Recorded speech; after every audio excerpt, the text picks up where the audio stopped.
आकाशर निआं बर्षुछि ततला कढ़ई रे परिणत होई जळुछि सारा सुवर्णपुर।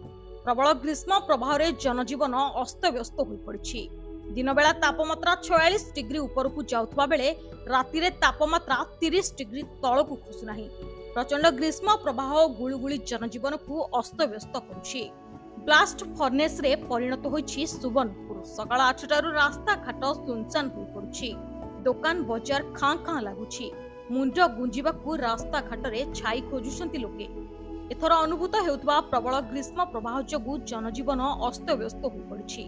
गत 5 वर्ष भितरे एथर जिल्लार तापमात्रा बेस पड़िछि। सकाळ 8टारु 6टा जाए लोके आउ घरु बाहरु नथिबा बेले असह्य गुळु गुळी रे घरे रहिबा कष्टकर होई पड़िछि। गतकाली सोनपुर रे तापमात्रा 46 डिग्री उपरे थिला। आज प्रबल ग्रीष्म प्रभाव जारी रहिछि। गरम सांगकू बिजुली काम मध्य लोकंकु कलबल कराउछि।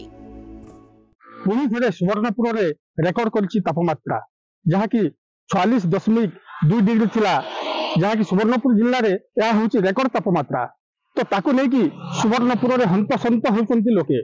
जेहेतु खरा ताती बढ़िछि ता सहित विद्युत विभ्राट मध्य होछि।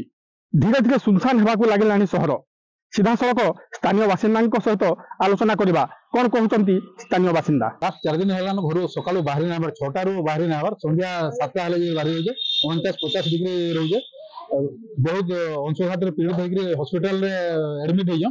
सेटा सरकार किछि कहबार नै, ताको ट्रीटमेंट भी नै करबा, सने एसी भी नै चलाबर, किछि नै पानी भी नै ना हॉस्पिटल रे। डायलिसिस सेंटर पानी अभाव रे हॉस्पिटल डायलिसिस सेंटर भी नै चलबा। खरार नाही नथिबा प्रकोप तुरंत तार प्रतिकार करून सरकार एथे दृष्टि दन। आमे एटा ही दाबी करूजी। सकालू घटा के बाहरी हेबार नै, बेसी खरा होउचे, पानी टिके नहीं, गाड़ी मोटर मिलबार नहीं, चाह दुकान में पानी टिके पीछू।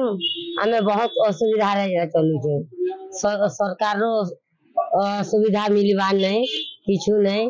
हमको केनता प्रकार हमें चलियो। खरा बहुत खरा होउचे, बहुत बाहरी हेबार नहीं, झाऊ मारी दउचे, माटी लागी जाउचे। बहुत असुविधा रे आमे चलुछु। इटा सरकार रो पानी सुविधा मिलबा नहीं। सोनपुर रे खरा बहुत जोर रे होउचे। सकाळ 7:30 रु खरा प्रकोप बढ़ी होउचे। खरु बाहरबाटा भारी मुश्किल होउचे। और इटा सब वर्ष इ भलिया दीर्घ 2 दशंधि वाला सोनपुर बहुचे। आमर सेतिर लगी खाली खरा दिन आसले हमें किसी चिंता नहीं करी करी आमर सरकार एवं आमर प्रशासन आमर निर्वाचित प्रतिनिधि ये करी पदक्षेप नवार कथा। सोनपुर गोटे प्रकृति अतुलनीय प्रदान रही। नदी नाल घेरा जिला इटा व्यापक जंगल थिला, जंगल रो नष्ट हला, नदी नाल पानी सुखी गला, जार फल कि तार प्रभाव सोनपुर रे परिलक्षित होउचे।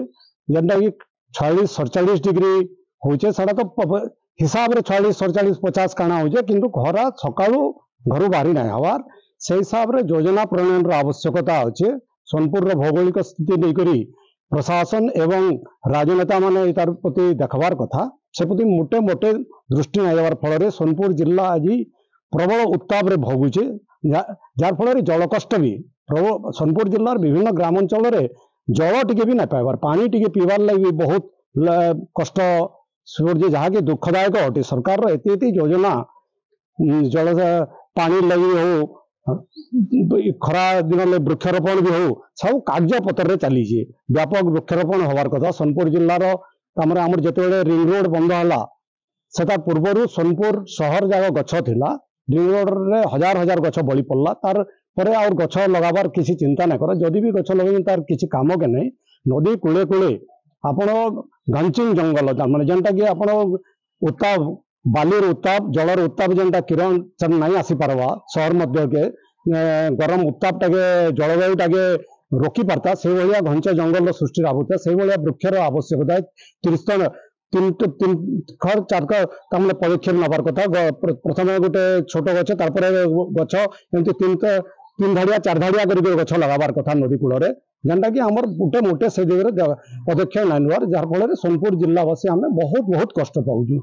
असह्य गुळुगुळी सहित बहुत गरम होउची। रास्ता संप्रसारण ना रे गछ कटा चली एवं जेहेतु तापमात्रा हाएस्ट रही आग को आहरी मान भयावह रूप नहीं पारे। तो ताकू नहीं कि आगामी दिन में तार व्यवस्था करा न गले तार निराकरण केमती करा तार व्यवस्था करने कथा।